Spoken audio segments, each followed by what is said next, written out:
Seliyikhethile futhi kumgedlela inkosi enkulu uPombela isitima samaMpondo ubaba mkhulu phakade ame. Konakele impela kwaZulu sekakiwe uZulu. Kodwa ngabe uphi yena uNkulunkulu uma kunje na? Mameshane ukhona isilwane somhlola sasezulwini. Sekuzwakele kulo izwe. Phela uNkulunkulu lona ufihle umsindisi ozozalwa khona le phezulu kontaba mhlophe nakontabazo. Ngaye umzazela lo phela sike sakhuluma ngaye owagcina akhulunywe naye kukhuluma uNkulunkulu ukuthi okhalweni lakhe noma kwisizukulwane sakhe kuyozalwa umsindisi oyosindisa isizwe sabantu abamnyama esithandwe uNkulunkulu. Leli icebo likaNkulunkulu lo ofihla umzazela kontaba mhlophe iyethusa ngoba phela manje naye umzazela lona akasekho sedlulile emhlabeni. Phela uhlelo likaNkulunkulu ngaye umzazela njengoba wathunyelwa lapha entaba mhlophe kwawukuthi azocasha khona ukuze avikeleke olakini olungase lumvelele ngenxa yezimpi zomfecane nezimpi ezayisungulwe uyena uShaka. Wabonakala ukuthi wayezoba isisulu uzofukanyelwa ngabantu bakaHadebe ababengabantu bakaNkulunkulu esichazile ngabo ngokuthi babesuka eKhongo, nakhona futhi eKhongo babephume emfuleni, bephume nayo yonke imfuyo yabo phakathi esizibeni saseKhongo. Kwenzeka okufanayo nangesikhathi sikaMabhodla owangena lapha endaweni yaseMbonambi olwandle, owangena nemfuyo yakhe phakathi lavuleka ulwandle, wangena lase luyavaleka. Sisazokhuluma ngey'ndaba zemilingo nezimfihlo zemifula nolwandle kwezinye izigaba. Lesi sizwe sakaBhungane sasilokhu siwuphethe njalo lo mlingo esasuke nawo eKhongo, singazi ukuthi njengoba babephume kulo mfula eKhongo babevelaphi. Njengoba sebefikile kwelasentaba mhlophe nayo futhi le milingo yabo yasezulwini, omunye waso lo mlingo walesi sizwe kwakuyiyo le ayithi uShaka intelezi yethu. Kodwa sazi noma kwakuyiyona yini intelezi uqobo lwawo noma uShaka wayekholelwa ukuthi banezintelezi njengoba babephethe le milingo. Njengoba sichazile nokumiswa komfula umiswa nguyo uLangalibalele owaphunyuka emazimini. Umzazela-ke lona ophethe umntwana ozoba umoya oyingcwele osuka ezulwini ebe umsindisi ufukanyelwe yisona lesi sizwe sakwaHadebe. Lesi sizwe sakaHadebe kontaba mhlophe sasifuye kakhulu izinkomo, sinothile kakhulu.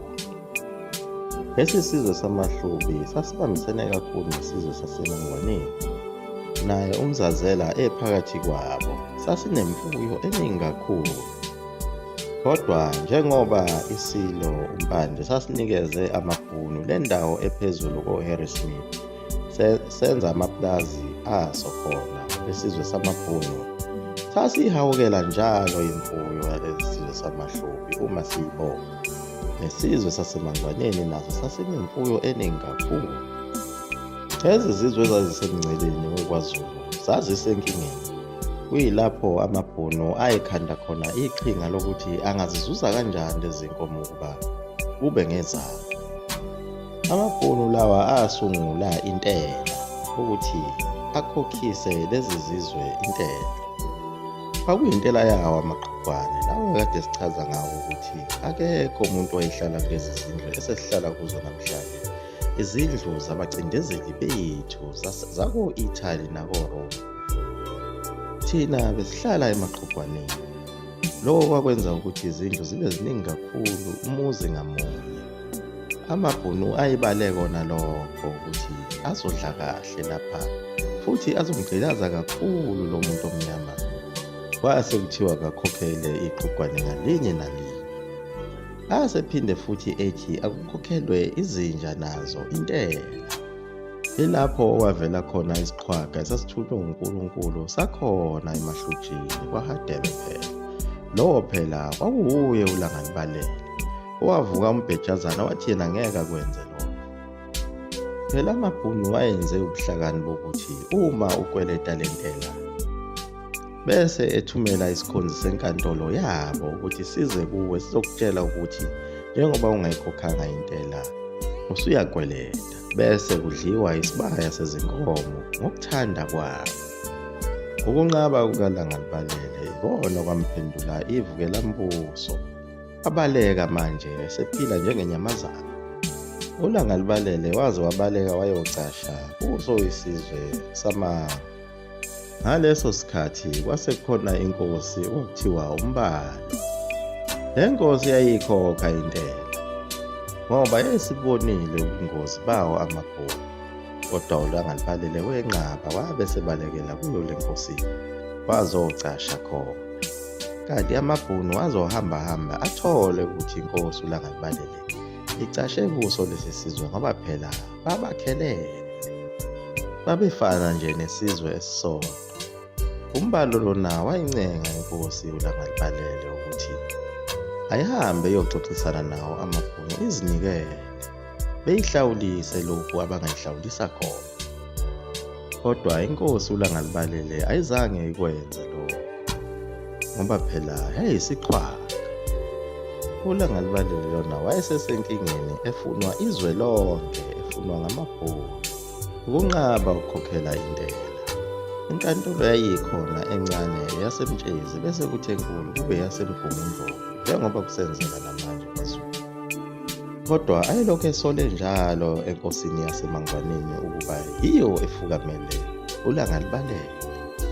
Kodwa inkosi yaseMangwaneni yayibonile yonke le ngozi ukuthi njengoba uLangalibalele esenqabile ukuhambisana nomthetho wamaBhunu ubulawe nazo zonke lezi zizwe zombili, ngoba phela amaBhunu ayelokhu ezitamuzela nje ey'nkomeni zawo amangwe kanye namahlumbi. Kodwa ayengenele, ayefuna iqhinga lokuthi azidle zonke lezi zinkomo ukuze azicebise ngokwawo, njengoba ayenamaplazi kuyo le ndawo yaseHarrismith naseNtabamhlophe e-Escort. Asazi ukuthi kuzokwenzakalani ngaye umsindisi lona phela ozozalwa kuyo le ndawo, njengoba sekuqale izimpi ezinkulu kangaka abhilitile amaBhunu. Nawo amaNgisi awazibekile phansi aqoqela isizwe sakubo phela lena kwelikaKhwiyu. Okubuhlungu nje yikho ukuthi zonke lezi zizwe ezimhlophe zasezilekelelwa abantu abamnyama ukudla umhlaba wase-Afrika. Saze sahlupheka isizwe samaHlubi ngokukhokhela izinja kanye namaqhugwane.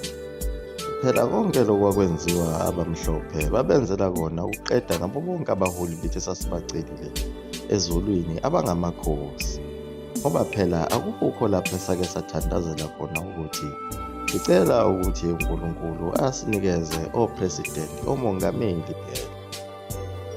Omongameli laba uhlelo lwabo abelungu abaqhamuka nalo, akubona bethu. Ingako kuze kube namhlanje kuhlale kunomsindo kwipolitiki ukuthi sengathi amaqembu awasisizi ngalutho. Vele akuwona awethu, nomongameli akubona abethu, uhlelo lakhe uQueen neBritain ukuba kube namabhoyi akhe azowagadela kuyo le site yabo eyi-Afrika ngokwehlukahlukana kwabo. Kuyinto efanayo nawe uma uthenga indawo bese ufuya izimbuzi, bese ukhanda umjondolo ubeka umfana ukugadela izimbuzi. Nabo umongameli basebenza lowo msebenzi, thina sibe izimbuzi zakhe uQueen. Njengoba yona iSouth Africa lena kwagcina kutholakale ngisho isite number yayo yomnikazi phela waye lona ongumlungu, liyaguqa lapho eKumkedlela Umzukulu kaMafutha Umkhovu uthi uNtombi Neso, amakhulu isikophu ngenzani, imali yami igcwele isikhwama.